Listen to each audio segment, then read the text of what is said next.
Hi guys! Welcome back! So kung nakita nyo, we're gonna be creating a mask-proof everyday makeup look. This look is generally very easy, pero we did focus on our eyes, kaya yun yung mas smoky. Kasi syempre, yun yung focal point of a look wherein you're wearing a mask. Most of the products na gagamitin natin are local products, but I do have some na international pa rin, which I can't find replacements pa in the local makeup world. Kaya if you're interested in seeing how I created this look, don't forget to subscribe, like this video, follow all my social media channels, and comment down below. And now, let's go to the video.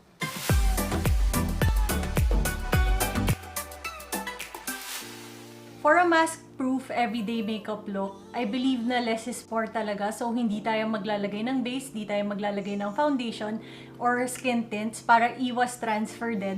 But we still have to do our whole skincare routine.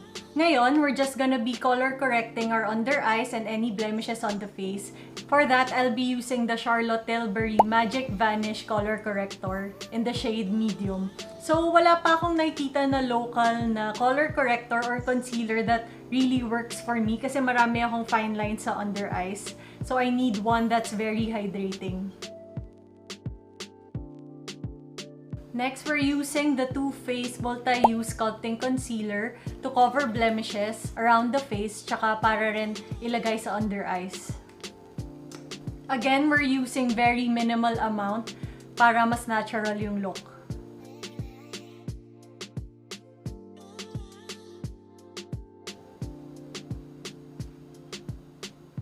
We're also taking the concealer to the lids para i-prime.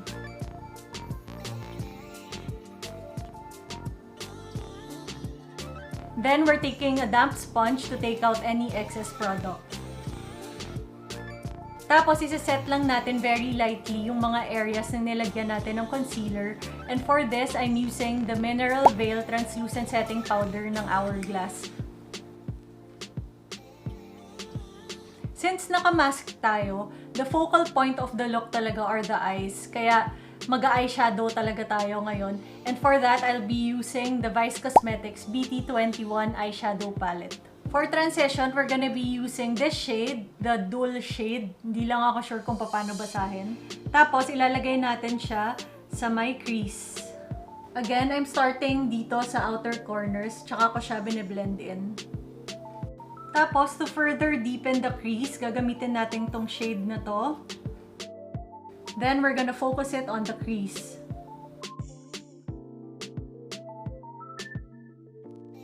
We're taking the first shade again, tapos i-blend lang natin yung outer edges. To add more depth, gagamitin natin tong shade na to, and we're gonna focus it on the outer corners. Using our fingers, we're gonna take this shade, tas itatap lang natin all over the lids.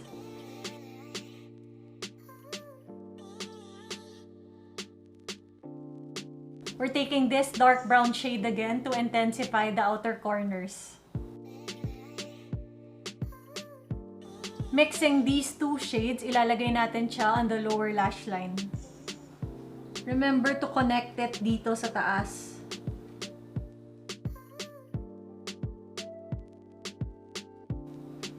Tapos, taking the darker brown shade, ilalagay natin siya sa outer part ng lower lash line. To further intensify the look, we're taking this super dark brown shade, tas ilalagay natin siya sa lash line and sa outer corners. We're creating sort of a wing na medyo smudged.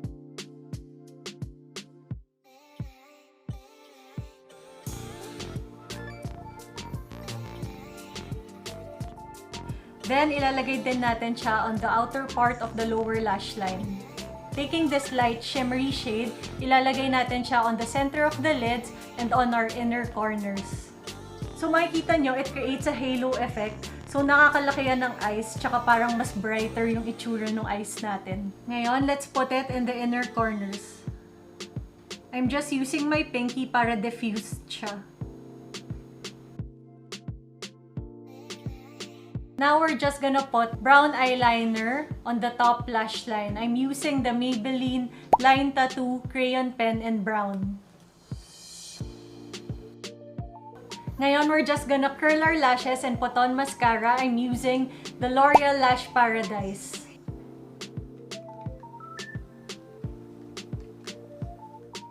Yan, eyes are all done. I'll be doing my brows off cam, and if you want to see an in-depth tutorial on how I achieve the bushy, feathery, natural brows, please head on over to my latest video. Ginawa ko yung brow routine ko doon, and I used all affordable local products also.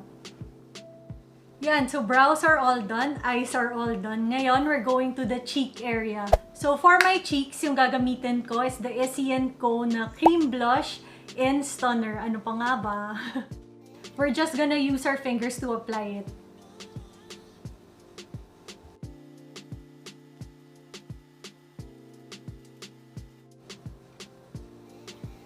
Tapos, to kind of set that one, gagamitin natin yung bronzer natin. And I'm gonna be using the Physicians Formula Butter Bronzer.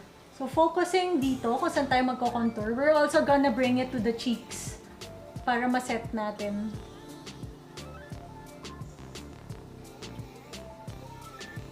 We can leave the cheek like this, or pwede pa natin i-intensify yung highlight. So, I'm gonna be doing that, and I'm gonna be using the Wet n Wild Precious Petals na Megaglo highlighter. Yeah. Kailangan lumalampas dun sa face shield yung highlight. And then, for the lips, I'm gonna be using the BLK Airy Matte Tint in Bare Nude. So, itong product na to, it's transfer-proof, kaya ito yung gagamitin natin. And we're not also gonna put too much. Idadab lang natin siya.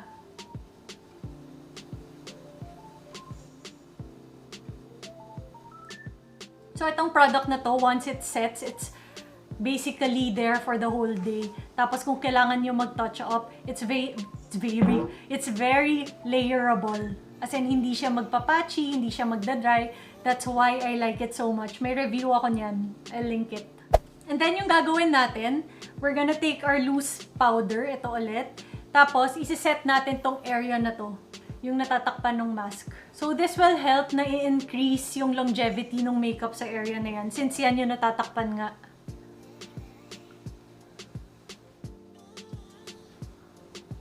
And then, I'm gonna be setting my face with the Ellana Stay Fresh Setting Spray. Favorite. Bago na, oh. It's my second bottle. I find na kahit dry yung skin ko, ito pa rin yung most effective sa akin. Ito yung parang mattifying nila eh. So, kahit dry ka, kahit oily face ka, this would work really well. Ang ganda pa ng ingredients niya. Yan, so this is my mask-proof everyday makeup look. All the products na ginamit natin, especially on this area, is very buildable, very layerable. Kaya if you need to touch up within the day, madali siyang gawin. Very small and very compact ng mga products. And yung sa lips natin, it's transfer-proof.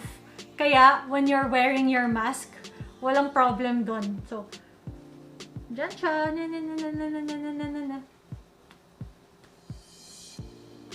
Nothing. Almost nothing. Yan lang. Diba? Yun. So, I just shared with you yung mask-proof na everyday makeup look ko with a little bum. With a little bum. Kasi yung eyes natin may pagka-smoky but very appropriate pa rin for everyday.